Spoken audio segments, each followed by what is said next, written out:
ठीक आहे, तुम्हाला जे पाहिजे ते तुम्ही करा, मला पाहिजे ते मी करते.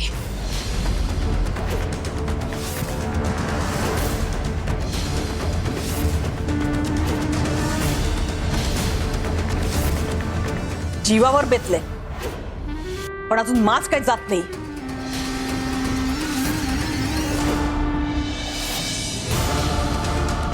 मी इथं कशाला आली आहे तुम्हाला चांगलंच माहिती आहे.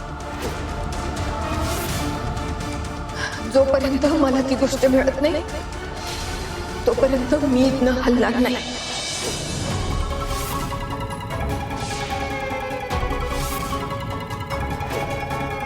ड्रायव्हर,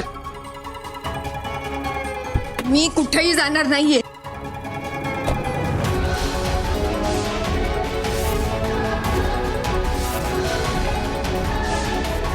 सांगितलं ना, मी कुठंच जाणार नाहीये.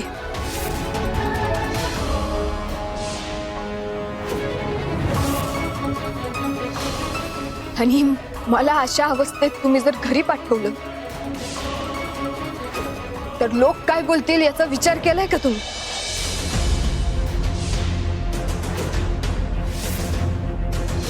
नाही, मुजुमदारांना त्यांच्या आबरूची लय पडलेली असते ना, म्हणून विचारलं.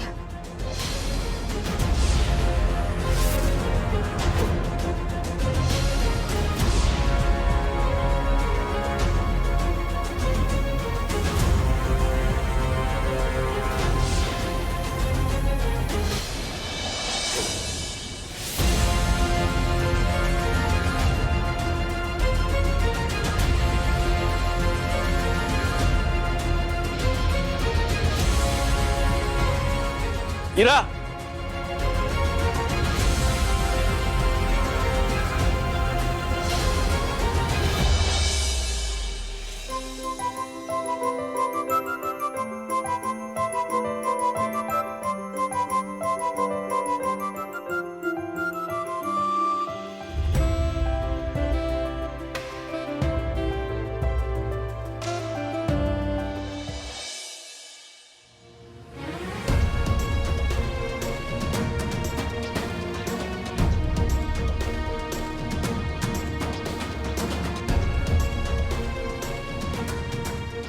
अगदी किती दिवस आम्ही तुमच्या बरोबर लांब इथे या घरात राहायचंय.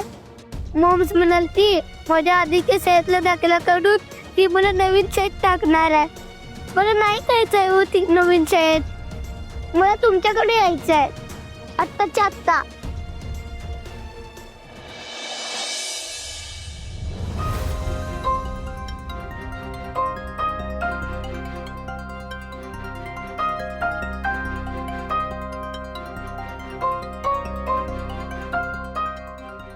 केतन, अरे असं घरात बसून रडत बसण्यापेक्षा जा आणि घेऊन ये की अथर्वला आणि दीपाला. एवढी साधी अक्कल नाही का मला? एवढं सोपं असतं तर आधीच घेऊन आलो नसतो. अरे मग अडचण काय आहे? तुला बरं नाहीये म्हणून इथं घेऊन आलोय, पण हे जास्त वेळ चालू देणार नाहीये मी. No problem. तुम्ही थोडा वेळ का असे ना चालवून घेतलं तेच माझ्यासाठी लय. काही चालवून बिलवून घेतलेलं नाहीये, उगाच तुला काहीतरी होईल म्हणून केलंय. काळजीपोटी केलं. हट, काळजी बिळजी काही नाही. काळजी नाही मग प्रेमासाठी केलं असत. हे हो, यातलंच काहीतरी असायला पाहिजे. नाहीतर मला सांगा, एवढं कोण कोणासाठी करते बरं? हा, तू ना डोक्यात गेलीस माझ्या. चला ते पण चालते. मी तर तुमच्या मनात जागा करायचं ट्राय करत होते, पण तुम्ही मला तुमच्या कुठेतरी जागा दिली. ते माझ्यासाठी लय झालं बघा. डोक्यात तर डोक्यात. तुझी शहाणपणा करायची सवय जाणार नाही है ना? हरकत नाही, कर. तुला वाटतोय ना तितका शहाणपणा कर. पण एक गोष्ट लक्षात ठेव, या घरातनं आणि माझ्या आयुष्यातनं तुला